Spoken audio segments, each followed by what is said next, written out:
Salut à toutes et à tous, j'espère que vous allez bien. Du coup, on se retrouve aujourd'hui pour une nouvelle vidéo YouTube et je vais pouvoir vous faire une récap d'une position que j'ai pris aujourd'hui sur la session de New York.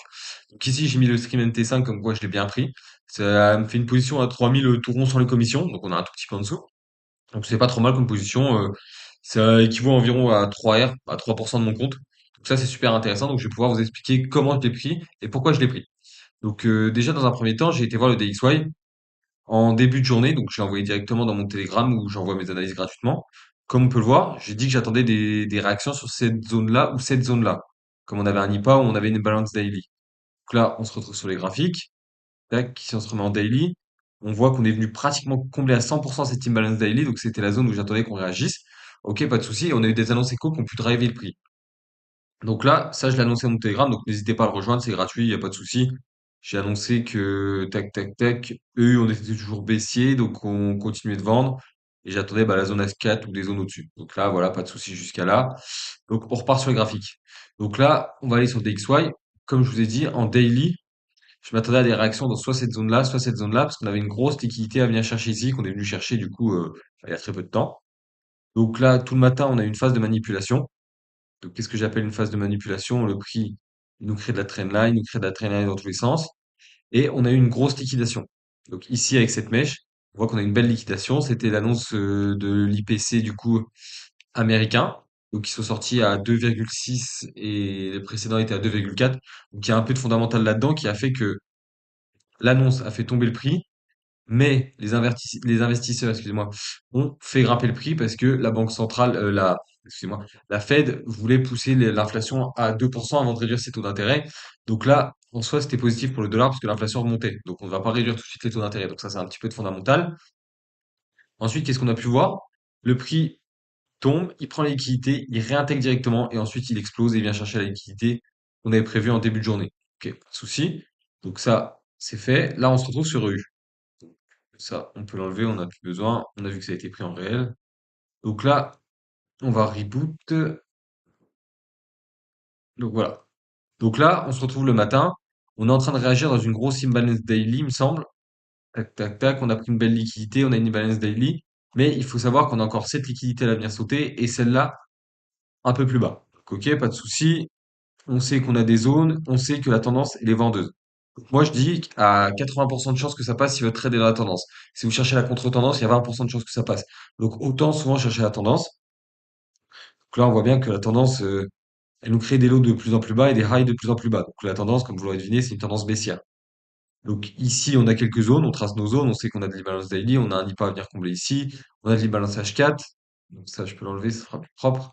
On a de l'imbalance H10, on n'a pas grand-chose, mais on sait qu'on est baissier. Ok, pas de souci. Le matin, on voit que là, pas grand-chose. On prend l'Asian, on crée un setup d'achat. Moi, j'ai pu me placer là à l'achat. Et ensuite, ce qu'on attendait, c'était minimum cette zone H4 pour pouvoir vendre. Tu vois, on a de l'imbalance tout là, donc toute cette zone-là, le prix doit venir réagir dedans pour après, pourquoi pas chuter. Après, potentiellement, ça aurait pu être cette zone-là qui tienne, hein. Moi, ça m'a pas posé de problème que le prix remonte, revienne ici, me fasse une confirmation ici et me fasse partir. C'est ça l'intérêt d'avoir des confirmations, c'est que on vend pas toutes les zones. Parce que sinon, ça serait trop compliqué, on prendrait trop de SL. Là, par exemple, on avait cette zone, on avait cette zone, on avait cette zone-là. Comment différencier laquelle va réagir? Qu'on sait pas, donc c'est à ça que servent les confirmations. Moi, j'ai attendu qu'on vienne dans la zone. Donc là, tac, le prix il avance, pas de souci. Tac, tac, annonce écho. Là, on vient taper la zone. On voit qu'en achat, on fait une belle rejection block, enfin, une belle bougie de rejet, parce qu'on voit que le corps est minuscule par rapport à la mèche. Ok, pour l'instant, ça m'intéresse pas encore. Donc là, je vais me mettre en M5. Et j'attends vraiment qu'on casse. Ce que j'appelle une cassure. Je vais vous dessiner ce que c'est. Donc là, on a notre structure qui fait ça. Tac, tac.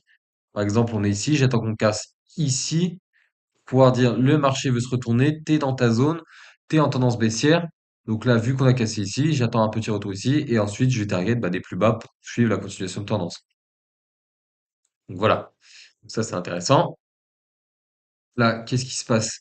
Donc là, on a tapé ma zone, comme je vous ai dit. Je vois qu'on commence à faire des beaux rejets. Même en M15, je vois que ça rejette fort, mais pour l'instant, pas grand-chose d'intéressant. Bah, là, on a une belle cassure.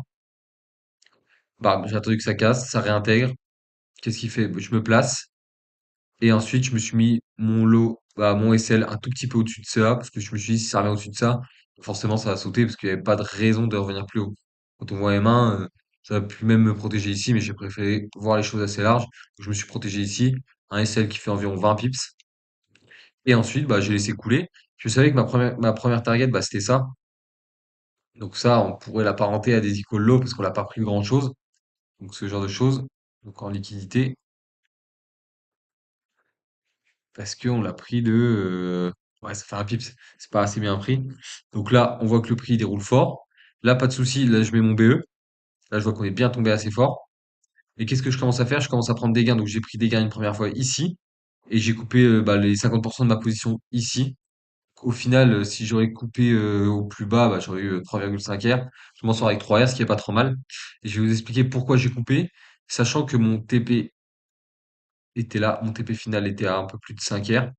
Mais j'ai préféré couper quand j'ai vu que le DXY, lui, donc si on avance bien le marché, j'ai vu qu'il avait pris cette liquidité, donc potentiellement, il n'a pas pris grand-chose, mais une fois qu'il a pris ça, il peut se retourner pour retracer ou repartir à la baisse.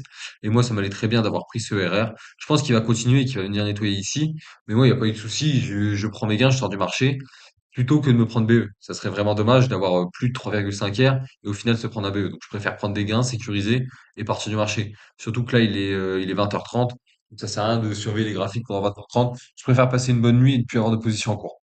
Donc voilà pour la petite position. Pas trop compliqué. Et le plus important, comme je vous dis, bah, c'est la tendance, hein. Ce qu'il faut savoir, c'est que la majeure partie, si on regarde tac, sur le sentiment de marché, on voit que la majeure partie des personnes, bah, elles sont en achat. Sur rue, on voit qu'il y a 14% en vente et 86% en achat. Sur G, on a à peu près la même chose. Donc il faut faire souvent l'inverse de la masse. Tout le monde vend quand tout le monde vend, quand tout le monde vend, faut acheter, et quand tout le monde achète, faut vendre. Parce que la minorité aura toujours raison par rapport à la masse. Donc voilà, c'était une position pas trop compliquée. Il suffit juste d'être patient, d'attendre et d'avoir bien identifié sa tendance. Donc voilà pour cette position. J'espère que ça vous a plu. Et du coup, bah, n'hésitez pas à rejoindre mon Telegram qui est dispo en bio. C'est là que j'envoie tous les matins. J'envoie ce que je pense que le prix va faire. Je peux envoyer des positions, j'envoie des conseils, j'envoie des analyses détaillées où j'explique comment le marché pourrait réagir. Donc n'hésitez pas à rejoindre mon Telegram. C'est gratuit, c'est en bio. Allez, sur ce, bonne soirée. J'espère que ça vous a plu.